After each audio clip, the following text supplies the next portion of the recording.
Good morning again. Thank you for joining me for 5 Good Minutes in the Word. I'm Barry Bryson, and we're continuing our encounters with Jesus. We're in John chapter 8, Jesus encountering the woman taken in adultery.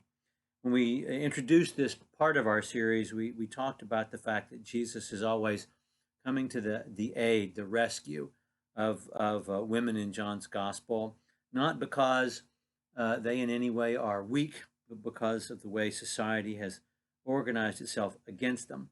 And we certainly see that on display here in this duly famous episode from the life of Jesus. Scholars have called into question its place in the Gospel of Matthew, although few people doubt its canonicity.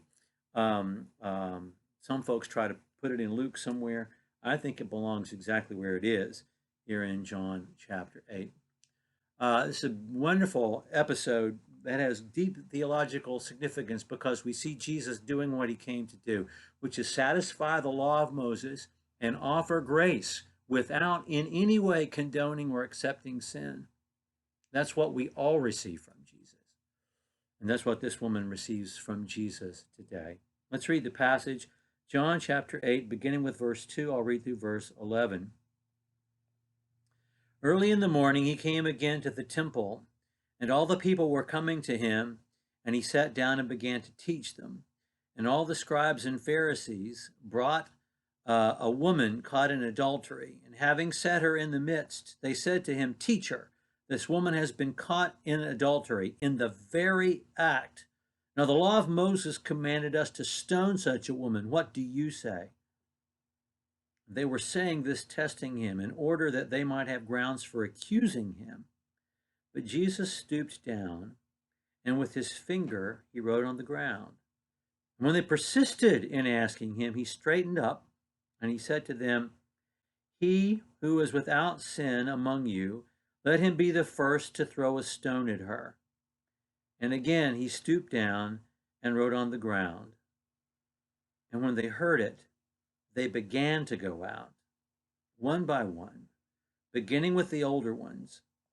And then he was left alone, and the woman, where she had been, there right in the midst. And straightening up, Jesus said to her, Woman, where are they? Did no one condemn you? And she said, No one, Lord. And Jesus said, Neither do I condemn you. Go your way. From now on, sin no more. This is such an amazing event. So cinematic. I mean, we just see it in our eyes, it happening. This woman being yanked from her bed and brought out into the crowd and thrust into the midst of all this, not because of what she had done, but because people want to test Jesus. It's illegal for Jews to exact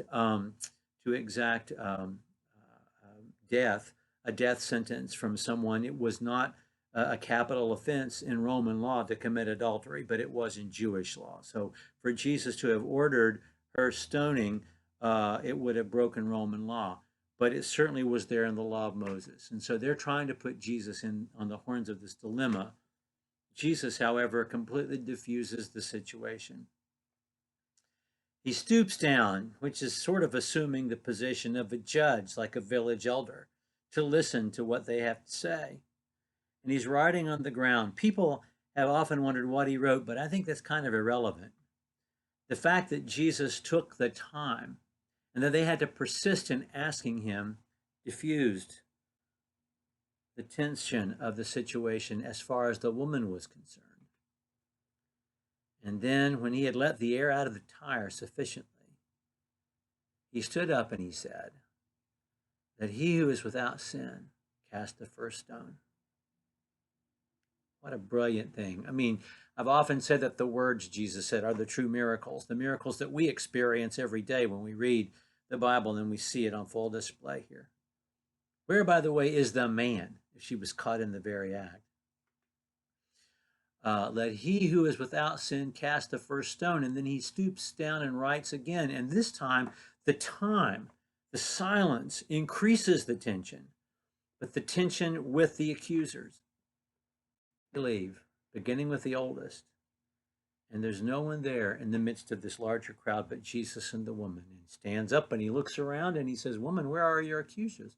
Is there no one here to condemn you?" And she says, "No, Lord." And he says, "Then neither do I condemn you." And then he says, the most important thing of all, "Go your way and sin no more." Jesus knows she has sinned because Jesus knows everything.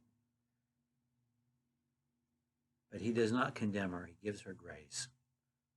And this is all in keeping with the law because she doesn't have any eyewitnesses to accuse her.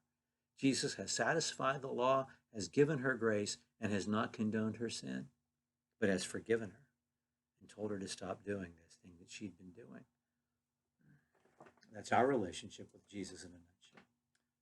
Thank you for joining me for 5 good minutes, and we will continue our encounters with Jesus tomorrow.